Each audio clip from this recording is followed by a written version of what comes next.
Next, Phil Cortez.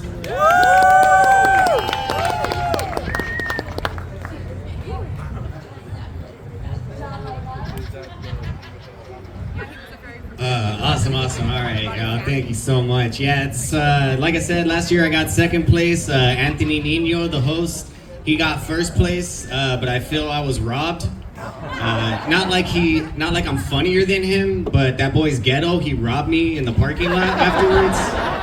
He took all my prize money. Yeah, I am from Edinburgh. Like I said, I drove all the way here.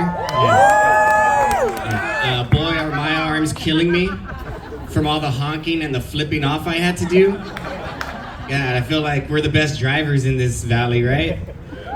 No, but yeah, like I said, I am married. Me and my wife, we actually have a maid fantasy for the bedroom. Yeah, nothing sexual. We just have a fantasy of a maid cleaning our bedroom. But no, before I met my wife, I actually went on some memorable dates. One memorable date I went on was with a girl that just got out of basic training from the military. It was a blind date though, so halfway through the date, I ended up forgetting her name. Lucky for me, she had her last name tattooed on her forearm. And so for the rest of the date, I was just calling her Rodriguez. Yeah, I got a little too into it because I started talking to her like I was her drill sergeant.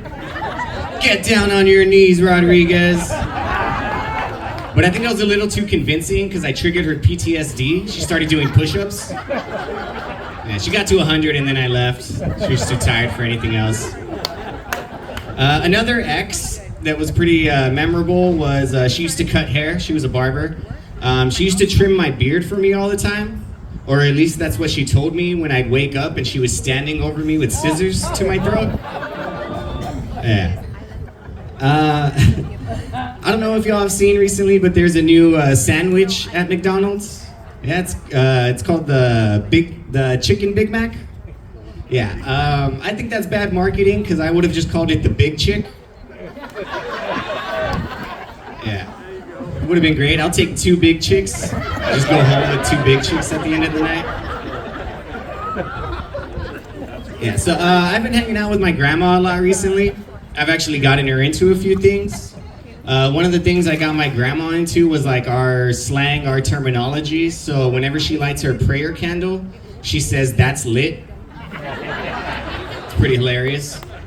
Another thing I got my grandma into was a show called Breaking Bad. Yeah. I showed it to her in reverse though. That way it's about a drug lord that becomes a family man.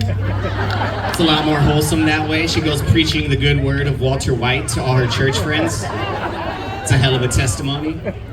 And the last thing I got my grandma into was dating apps. Yeah, it's about the same reaction as my family. They were pretty upset with me, mostly because my grandpa's still alive. All right, y'all, thank you so much. Y'all have a great night. Here's your host, Rick Tumbleweed. All right, it's Phil Cortez.